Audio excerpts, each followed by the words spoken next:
আসসালামু আলাইকুম প্রিয় দর্শক, সবাইকে এসএস রুট গার্ডেনের পক্ষ থেকে আন্তরিক শুভেচ্ছা এবং অভিনন্দন। বন্ধুরা, এখানে দেখতে পাচ্ছেন একটি পার্মানেন্ট বেড করা হয়েছে এখানে। আর গত মাসের ২৭ তারিখ অর্থাৎ ডিসেম্বরের ২৭ তারিখে এই বেডটিতে মাটি ফেলা হয়েছিল এবং মাটি ফেলার সাথে সাথে তখন পালং শাকের বীজ ফেলা হয়েছে। আজকে কত তারিখ? ২৬ তারিখ। ২৬ তারিখ অর্থাৎ ১ মাস, বলা যায় ১ মাস পূর্ণ হয়েছে। এখানে আপনারা দেখতে পাচ্ছেন পালং শাকগুলো মাশাআল্লাহ খুবই সুন্দর এসছে এবং পালং শাকের এত ঘনত্ব অর্থাৎ বীজ যা ছিটিয়েছে প্রায় 90% বলা চলে অঙ্কুরোদ্গম হয়েছে। তো এখান থেকে পালং শাকের একটি সুবিধা হচ্ছে পালং শাক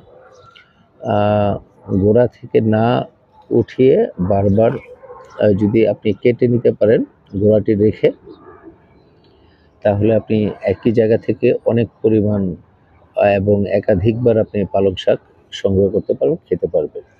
তো আমার এখানে আপনারা দেখতে পাচ্ছেন পালং শাকের পাশাপাশি এখানে বেগুনের চারা লাগিয়ে দিয়েছিলাম আমি আমার নিজের কটা চারা লাগিয়ে দিয়েছি এবং এখানে আরও রয়েছে টমেটোর চারা এখানে পাশে লাগিয়ে দিয়েছি, আপনারা দেখতে পাচ্ছেন।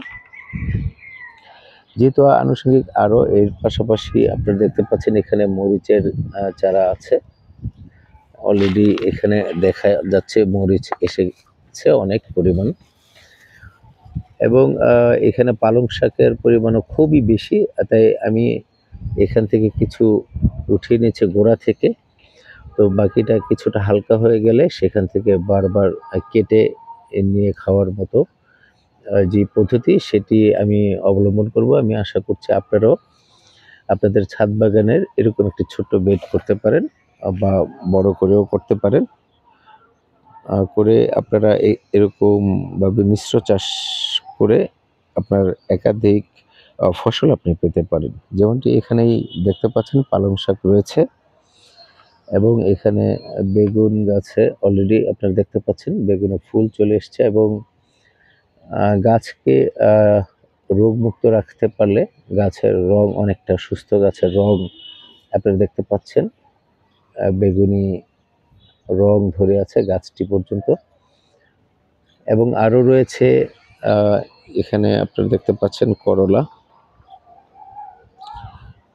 আমি এখানে পাশে যে বেডটি আছে এই বেডটির পাশে আপনারা দেখতে পাচ্ছেন বাঁশের কঞ্চি দিয়ে মাচা করে দিয়েছি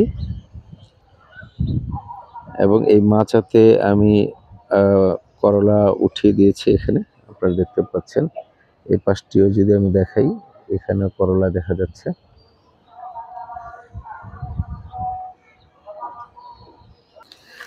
এখানে দেখতে পাচ্ছেন বন্ধুরা, যেহেতু ছাদ বাগানে জায়গার খুবই স্বল্পতা রয়েছে, তাই জায়গার সর্বোচ্চ ব্যবহার করার চেষ্টা করেছি। আমি এখানে যে স্পাইডার গাছগুলো রয়েছে আপনারা দেখতে পাচ্ছেন,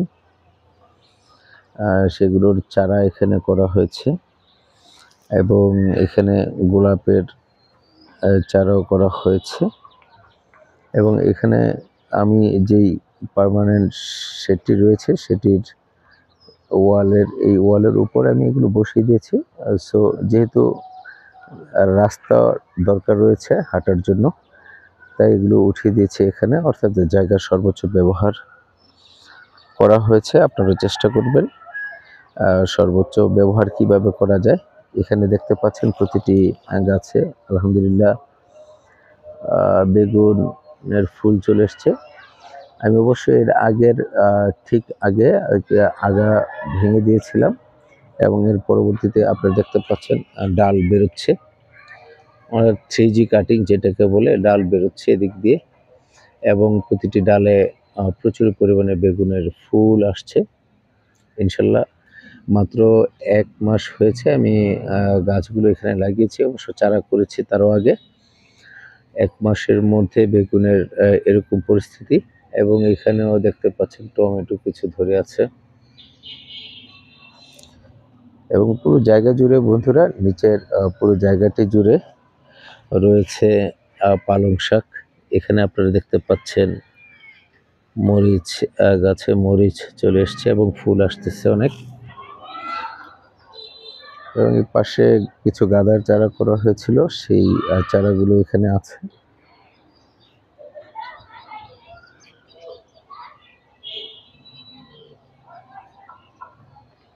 তো এই ছিল বন্ধুরা আজকের মতো। ভালো থাকবেন, সুস্থ থাকবেন। সে পর্যন্ত খোদা হাফেজ।